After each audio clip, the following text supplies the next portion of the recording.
어린이들이 신앙생활, 교회 생활을 어린아이처럼 하여야 하겠습니다.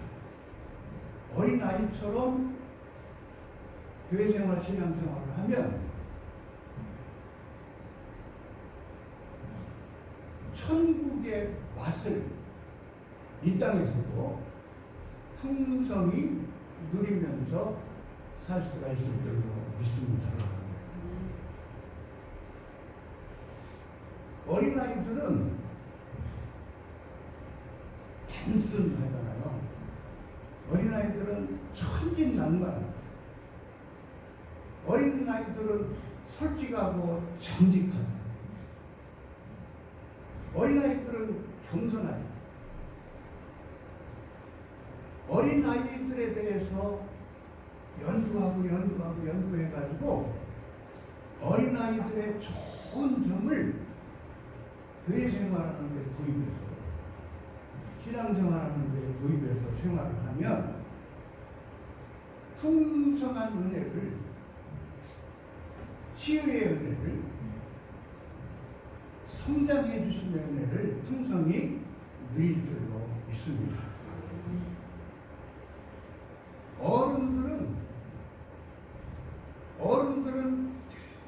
마음속에 가진 게 많아서 어린아이들처럼 겸손하지 못할 때가 있잖아요. 어린이들은 웃기도 잘하고, 어린이들은 흥이 나면은 막 그냥 몸을 흔들고 춤을 추고, 어린이들은 또 뭐 학습 능력도 너무너무 좋잖아요. 어린이들은 무엇을 아주 잘 배우잖아요. 그죠? 좋은 것을 막 너무너무 잘 배우죠. 어린이들의 좋은 점이 너무너무 많잖아요. 어린이들은 막 흥이 나면은 노래하고 막 춤추고 막 웃고 웃기를 잘합니다. 어린아이들은 울기도 잘하잖아요. 울기도. 우리 모든 하나님의 권속들도 하나님께서 주시는 신학의 은혜를 풍성히 받아서 하나님 앞에서 정말 즐거워하고 기뻐하면서 신앙생활을 해야 될 수가 있습니다. 울기도 잘해야 돼요. 울기도. 웃음감사분들이 그러잖아요. 웃음감사분들이 잘 안 웃는 층이 있다. 막 웃음이 막 목까지 나왔는데, 막 웃음이 목까지 나왔는데도 체면 차리고, 내가 웃음이 아직 체면 차리고 안 웃는 층이 있다는 거예요. 안 웃는 층이. 여러분들은 잘 웃으시지요? 잘 울기도 하시지요? 네? 오늘 우시는 분 계세요? 하나님 앞에서. 요즘에 하나님 앞에서 우시는 분 있을 거예요. 울음은 문제의 해결로 나가는 방향도 되잖아요.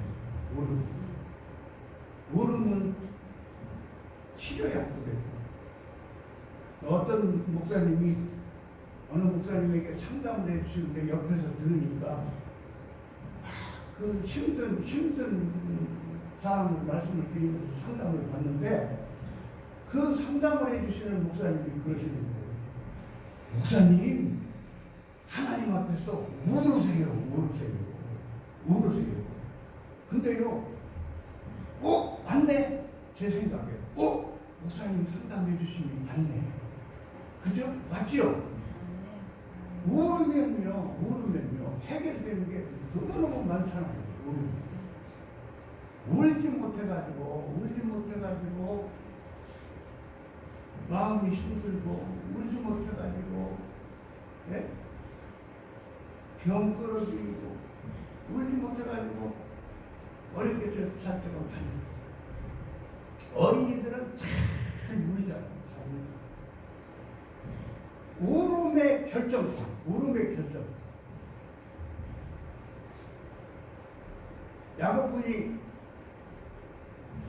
야곱 약복강가에서 막 하나님께 매달려서 막 기도드리고, 그런데 하나님께서 겸손하게 만들어주시고 하나님만 의지할 수밖에 없는 사람으로 만들어주시고,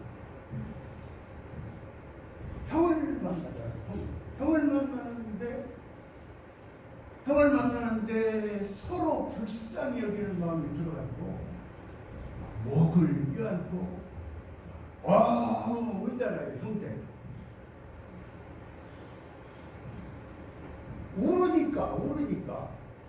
모르니까 불화의 끝이 왔다는 거예요. 불화의 끝이 왔다. 울기를 잘하면 모든 문제가 잘 해결되는 것 같습니다. 어린이들은 의존성이 강하잖아요. 의존성. 어린이들이 공사판에 가서 돈을 벌을 수가 있어요. 어린이들이 자기들이 밥을 먹을 수가 있어요. 어린이들은 그저 배고프면 울고 뭐 필요하면 엄마한테 쪼르고 의존성이 있잖아요. 어린이들은 의존성이 강해요. 겸손하면 어른들도 하나님의 은혜가 없으면 못 삽니다. 하나님이 도와주시지 않으시면 큰 것도 없습니다. 하나님 사랑할 수 있는 능력도 주시고, 재정을 벌 수 있는, 재물을 얻을 수 있는 눈도 주시고, 이것도 도와주시고 저것도 도와주시고, 겸손하면 하나님께 기도의 사람이 될 수가 있잖아요. 어린이들은 의존성이 강해요. 어린이들은 신뢰성이 강하잖아요. 신뢰성. 어른들은 속옷도 많이 봐가지고 어른들은 잘 신뢰를 안 해요. 잘 신뢰를 안 해요. 경계심이 너무너무 강하죠. 경계심이 너무너무 강해요. 세상이 각박하니까 잘 신뢰를 못하고 경계심이 많아요. 경계심. 그런데 어린이들은 믿음이 좋잖아요. 어린이들은 믿음이 좋잖아요. 4절 말씀입니다. 그러므로 누구든지 이 어린아이와 같이 자기를 낮추는 너희가 천국에서 큰 자리라. 또 누구든지 내 이름으로 이런 어린아이 하나를 영접하면 큰 나를 영접하니.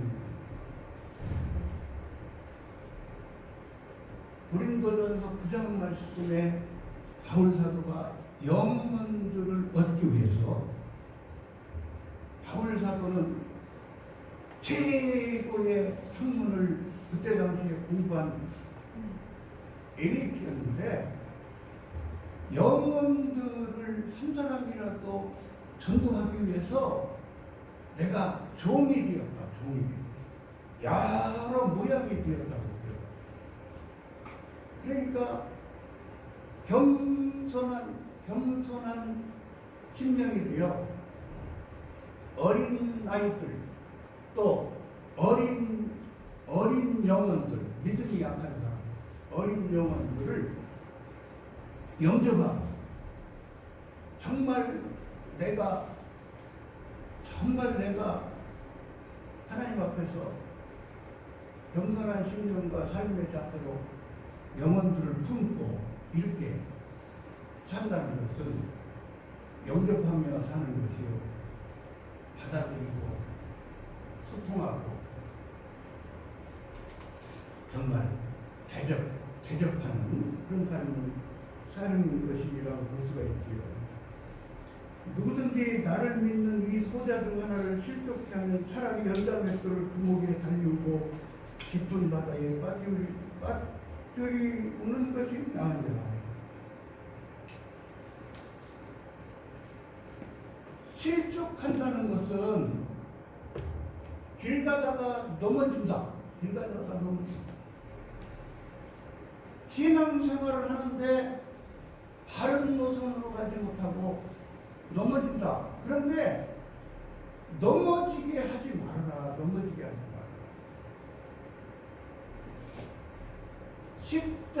십자가의 도로, 십자가의 도에 모범을 보이면서 십자가의 도의 신앙의 길을, 신앙의 노선을 걷도록 잘 양육하고 정말 세워주고 격려하고 정말 주님의 은혜로 말미암아 나 때문에 성공하는 사람이 되도록, 나를 만났는데, 내 목회하는 교회에 왔는데 나를 만났는데, 나를 만난 사람은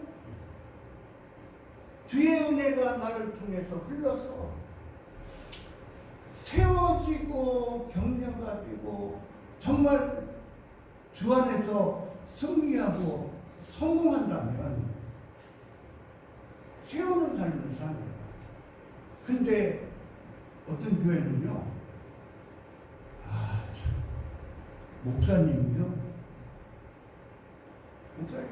다단계 하시는 분도 있어요.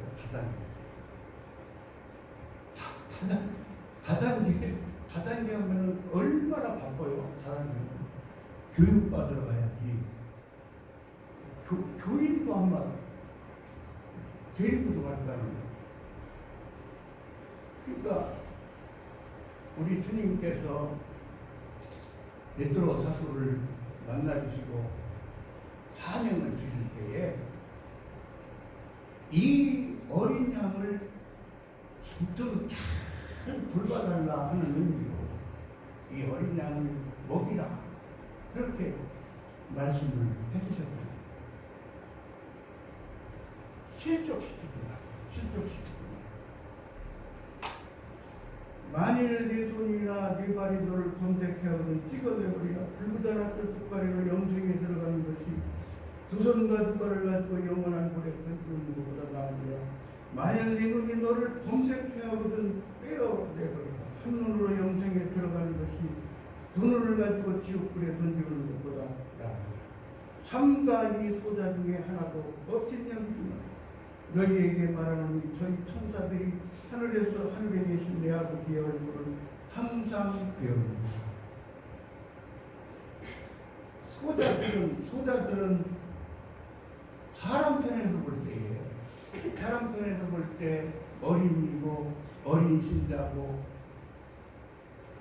그렇지만 하나님께서 보실 때에는 우리는 하나다. 주 예수 그리스도께서 동일하게 한 사람 한 사람 택한 백성, 한 사람 한 사람 어린 양을 위해서 주님이 보혈의 피를 흘려주시고 얼마나 소중하고 주님이 눈동자같이 사랑하시는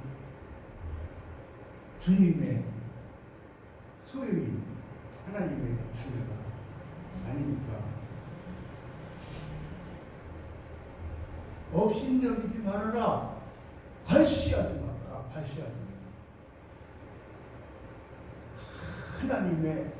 하나님의 천사들이 하나님으로부터 보냄을 받아서 챙겨주고 지켜주고 하나님의 사랑과 은혜를 풍성히 받는 영혼인데 발시하지 말아라. 업신여기지 말아라.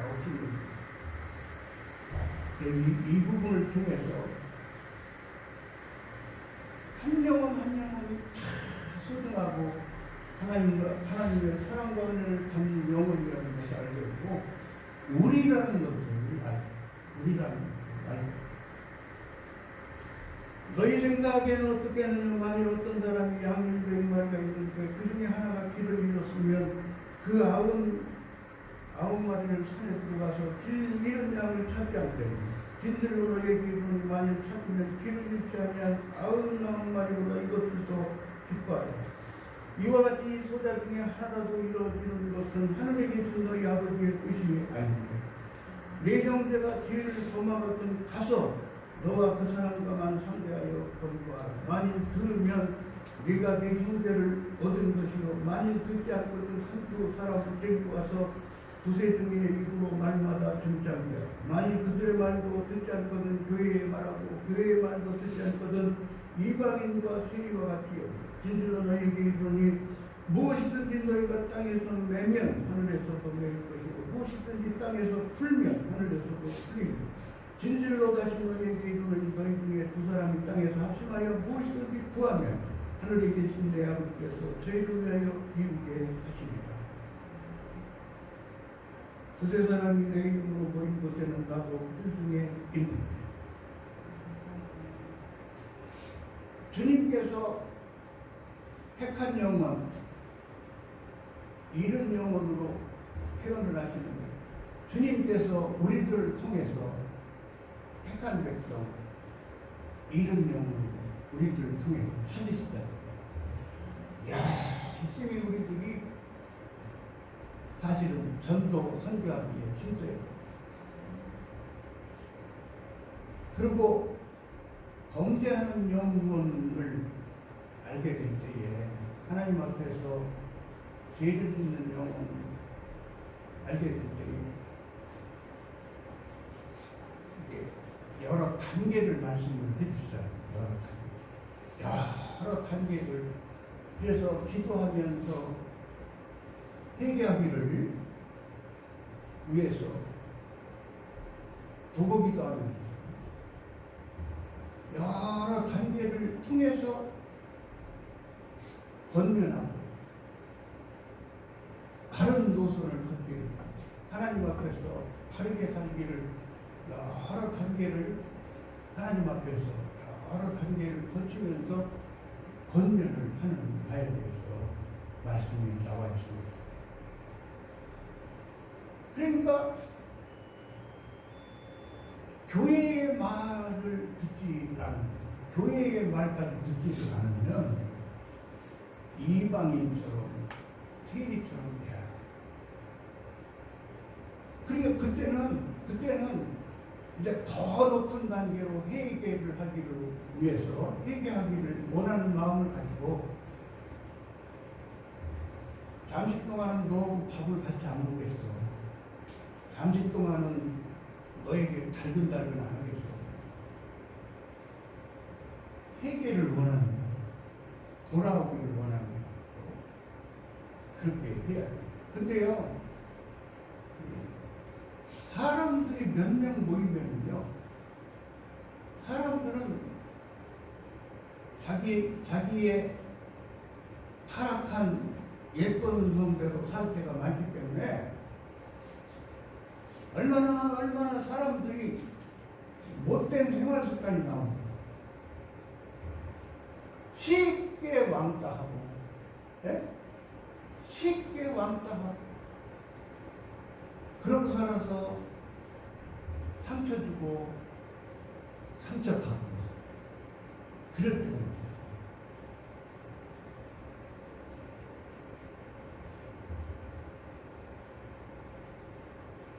20절 말씀은 두세 사람이 내 이름으로 모인 곳에는 나도 그들 중에 있는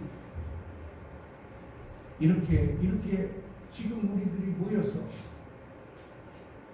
연합하여 하나님께 찬양드리고 연합하여 예배드리면서 이렇게 주님 앞에서 우리들이 사는 모습을 우리 주님이 임마누엘 하셔서 함께 하시면서 얼마나 주님이 기뻐하시겠습니까? 믿습니까 여러분? 아멘. 그때에 베드로가 나아가는데 주여 형제가 내게 죄를 범하면 몇 번이나 용서하여 7번까지 하오리까. 예수께서 가라사대 네게 이르노니 7번뿐 아니라 70번씩 7번이라고 하십니다. 이러므로 천국은 그 종들과 회개하려 하던 어떤 인구가 회개할 때 1만 달란트 빚진 자 하나를 데려오매 갚을 것이 없는지라. 주인이 명하여 그 몸과 처와 자식들과 모든 소유를 다 팔아 갚게 하라는 것이다. 그 종이 엎드려 전함에 가는데 내게 청소도 다 갚으리이다 하고 그 종의 주인이 불쌍히 여겨 놓아 보내며 그 빚을 탕감하였죠. 그 종이 나가서 제게 100단의 데나리온 빚진 공간 하나를 만나 붙들어 목을 잡고 빚을 갚으라 하며 그 공간이 엎드려 간구하여 가로되 나를 참아주소서 갚으리이다 하되 허락하지 아니하고 이에 가서 저가 빚을 갚도록 목에 가두거늘 그 동반들이 그것을 보고 심히 민망하여 주인에게 가서 그 일을 다 보아. 이에 주인이 저를 불러다가 말하되 악한 종아, 내가 빌기에 내가 네 빚을 전부 탕감하여 줘. 내가 너를 불쌍히 여긴 것 같이 너도 네 동반을 불쌍히 여긴 것 마땅치 아니하냐. 주인이 노하여 그 빚을 다 갚도록 저를 옥졸들에게 붙이냐. 너희가 각각 중심으로 형제를 용서하지 않냐. 내 천주께서도 너희에게 이와 같이 하시리라. 아멘. 용서에 대한 말씀을 가르쳐 주시고 있습니다. 십자가의 사랑과 십자가의 은혜를 받고 저와 여러분들이 다 구원을 받고 십자가의 은혜로 말미암아 우리가 살아가고 있습니다. 로마서 9장 말씀에 간팍하게 사용하시는 그릇이 있다고 말씀하시고 우리들에게는 불쌍히 여겨주셨다. 긍휼히 여겨주셨다. 우리들은 긍휼히 여김받은 그릇이다. 불쌍히 여김받은 그릇이다. 이 사실에 대해서 배울 수가 있습니다. 용서함을 받았습니다. 하나님의 용서하심이 있으셔서 우리들이 구원을 받았습니다. 십자가 은혜 안에 살아가는 우리들인데 십자가의 사랑과 십자가의 은혜를 받았으므로 불쌍히 여김받은 그릇이므로 긍휼히 여김받은 그릇이므로 용서함을 받은 그릇이므로 너희들도 십자가의 도를 행하는 신앙생활을 해라. 서로 사랑해라. 용서의 실천이, 사랑의 실천이 내 교우들을, 나의 가족 식구들을, 또 부부지간에 일가친척, 형제자매, 친구들 지간 서로 우리가 정말 불쌍히 여기고 우리가